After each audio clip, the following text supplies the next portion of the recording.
दोस्तों भीम ऐप के अंदर voice assistant not showing problem. जी हाँ दोस्तों, बहुत सारे लोगों को ये शो नहीं करा। दोस्तों किस प्रकार से आप इसे ला सकते हैं वॉइस असिस्टेंट को, तो दोस्तों अभी हम यहाँ से एक बार बैक आते हैं।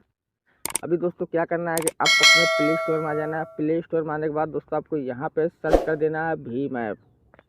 आपको यहाँ पे भीम ऐप लिख के सर्च कर देना है। उसके बाद दोस्तों अगर ये एप्लीकेशन आपको यहाँ पे अपडेट दिखे तो फर्स्ट काम इसे अपडेट कर देना है। उसके बाद ओपन कर देना है। ओपन होने के बाद दोस्तों आपके सामने ऐसा इंटरफेस देखने को मिलता है। तो अभी दोस्तों क्या करना है कि आपको यहाँ पे देखेंगे आपका प्रोफाइल आएगा, तो आपको अपने प्रोफाइल पे चले जाने का है।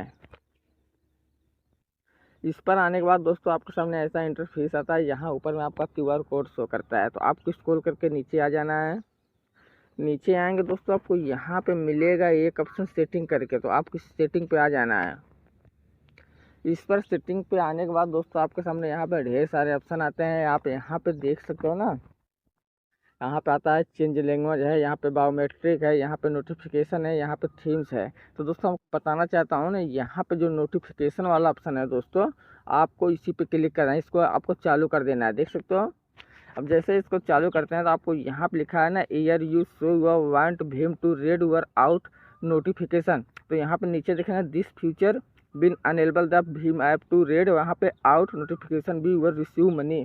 दोस्तों यहाँ पे जो पुराने वर्जन में था वॉइस असिस्टेंट करके, वहाँ पे ये फीचर, ये वाला फीचर नहीं दिया। लेकिन इसमें दोस्तों अगर कोई पेमेंट करता है तो आपको यहाँ पे नोटिफिकेशन ज़रूर मिलेगा। लेकिन दोस्तों वो वाला चीज़ यहाँ पे नहीं है। वॉइस असिस्टेंट जिसे आप किसी को पेमेंट करते थे तो ये बोल के बताता था, तो वो यहाँ पे ऐसा फीचर नहीं दिया है क्योंकि ये नया वर्जन है। तो आपको यहाँ पे केवल नोटिफिकेशन मिलेगा। आप किसी को पेमेंट, अगर कोई पेमेंट कर रहा है तो आपको नोटिफिकेशन मिल जाएगा।